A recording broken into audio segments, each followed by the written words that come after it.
وَإِذْ اور جب یرفع بلند کر رہے تھے ابراہیم القواعد بنیادیں من البیت بیت اللہ کی واسماعیل اور اسماعیل ربنا اے ہمارے رب تقبل تو قبول فرما منا ہم سے انکا بے شک تو انتا تو ہی ہے السمیع خوب سننے والا العلیم خوب جاننے والا.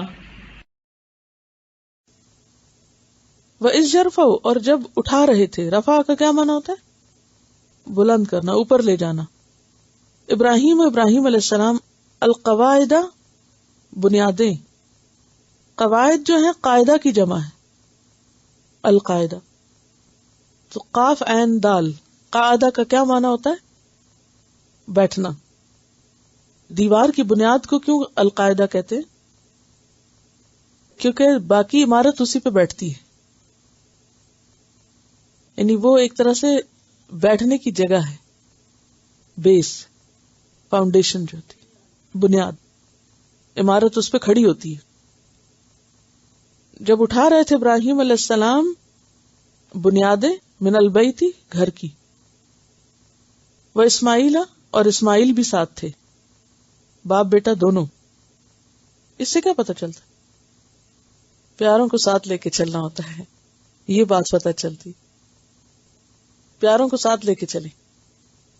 جب اللہ تعالیٰ نے ان کو امام بنایا، ایک تو لیڈر بناتے نا لوگوں کو، اور آپ سوچے اس سے بڑا کوئی مقام ہے کہ رب کائنات کسی انسان کو لیڈر بنائے. اس وقت انہوں نے دعا مانگی اعلیٰ میرے بچے کا، ظالموں کو نہیں میرا وعدہ. تو اس سے کیا پتہ چلتا ہے؟ ابراہیم علیہ السلام کی کون سی خوبی پتہ چلتی ہے؟ کہ وہ دنیا کے امام تو تھے ہی، لیکن اپنی اولاد کو نہیں بھولے تھے. یعنی ساتھ رکھا تھا انہوں نے کاموں میں. تو اسماعیل کو ساتھ لے کے گھر بنایا تھا. تو ہمیں بھی کیا کرنا ہے؟ بچوں کو ساتھ لے کے چلنا ہے. یہ نہیں کہ خود پڑھنے لگے گا چلو جاؤ یہاں سے، ڈسٹرب نہ کرو مجھے. ان کو بگانا نہیں، ان سے کہنا جو تم میرا سنو، دیکھو میں کیا کر رہی ہوں. ان کے ساتھ گیم کریں. تو تھوڑا تھوڑا ہر روز، جیسے ماں کھانا کھلاتی ہے نا، منہ میں نوالے ڈالتی. یہ چڑیا کو آپ دیکھیں کہ وہ کیا کرتی ہے اپنے بچوں کے ساتھ، چن چن کے لاتی ہے باہر سے، پھر لا کے منہ میں چونچ میں ڈالتی ہے نا، جب تک خود کھانے کے قابل نہیں ہوتی. تو دنیا کا کھانا تو ہم کھلاتے ہیں، مگر روح کا کھانا بھی اسی طرح چونچ میں ڈالا کریں تھوڑا تھوڑا. چاہے نکال ہی دیں، بازو کا نام کھلاتے وہ بچے باہر نکال دیتے، کوئی بات نہیں، لیکن دے ضرور. فوری طور پر قدر نہیں کریں گے، لیکن کبھی زندگی میں شاید یاد رہ جائے. تو پہلا فرض پورا کرتے ہیں، اگلا تو پھر اللہ کے حوالے، اور پھر ہر انسان کی اپنی چوائس ہوتی. تو ابراہیم اپنے بیٹے اسماعیل کو بھی ساتھ لے کے چل رہے تھے، اور دونوں دعائیں مانگ رہے تھے، ربنا تقبل منا، اے رب ہم سے قبول کر لے. قاف بے لام. انک انت السمیع العلیم، بے شک تو بہت سننے والا، بہت جاننے والا ہے ہمارے دلوں کے حال، ہماری نیتیں، کہ ہم یہ گھر کیوں بنا رہے ہیں، کس جذبے سے بنا رہے ہیں. یعنی اس موقع پر یہ کہنا، ان صفات کا ذکر کرنا کہ تو سنتا ہے، تو جانتا ہے، کیا مطلب ہے اس کا؟ تو ہمارے دلوں کا حال جانتا ہے.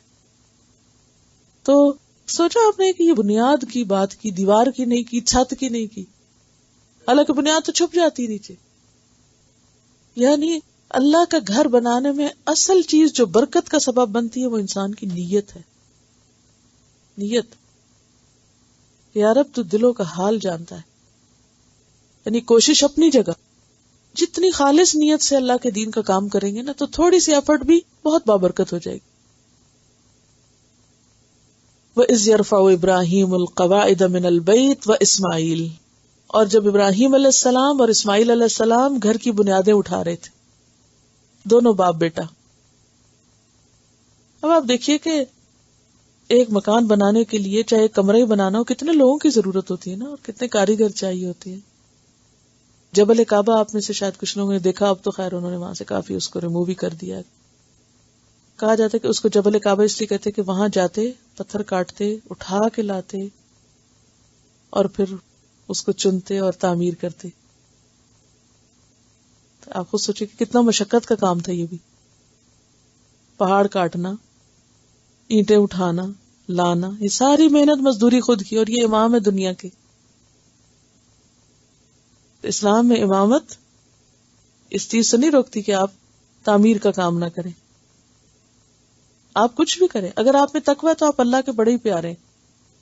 چاہے آپ جھاڑو لگانے والے ہیں، چاہے آپ مزدوری کرنے والے ہیں، چاہے آپ پتھر کاٹنے والے ہیں، چاہے آپ کوئی بھی کام کرتے ہیں، اللہ کسی کی شکل و صورت اور کسی کی ظاہری اسٹیٹس کو نہیں دیکھتا.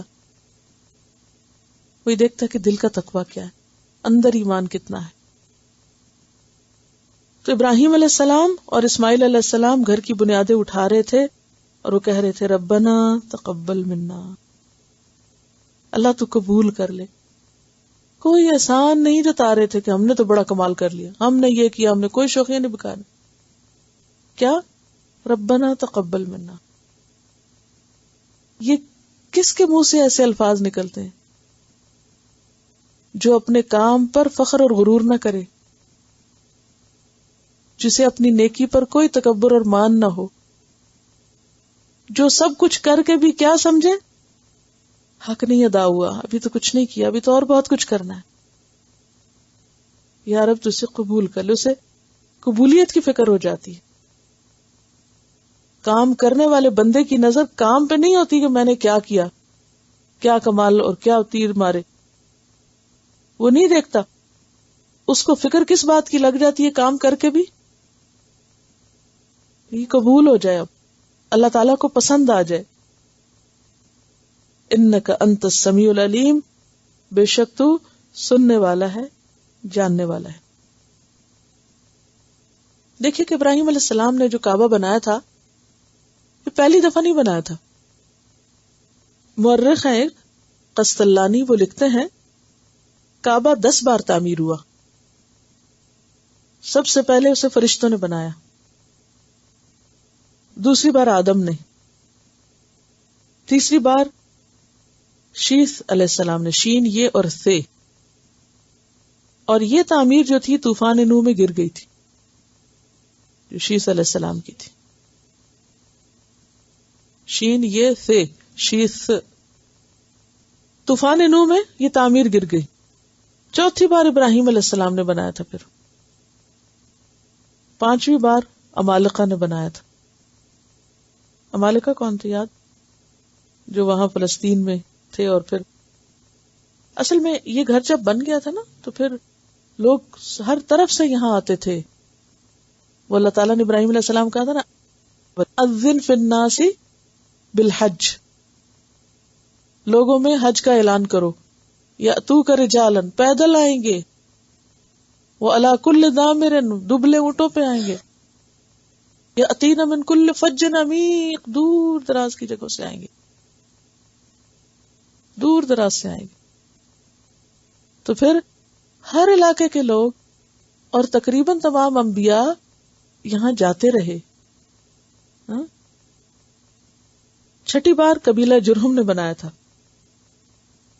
7ویں بار قصی ابن کلاب نے، نبی صلی اللہ علیہ وسلم کے اجداد میں سے ہیں.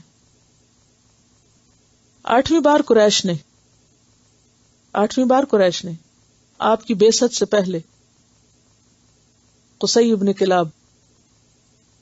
9ویں بار حضرت عبداللہ بن زبیر نے. 10ویں بار حجاج بن یوسف نے. اور اس کے بعد بہت سے بادشاہوں نے اس کی تعمیر اور توسیع میں مسلسل حصہ لیا، اور یہ سلسلہ جاری ہے اب تک. جب آپ جاتے ہیں کچھ نہ کچھ بن ہی رہا ہوتا ہے.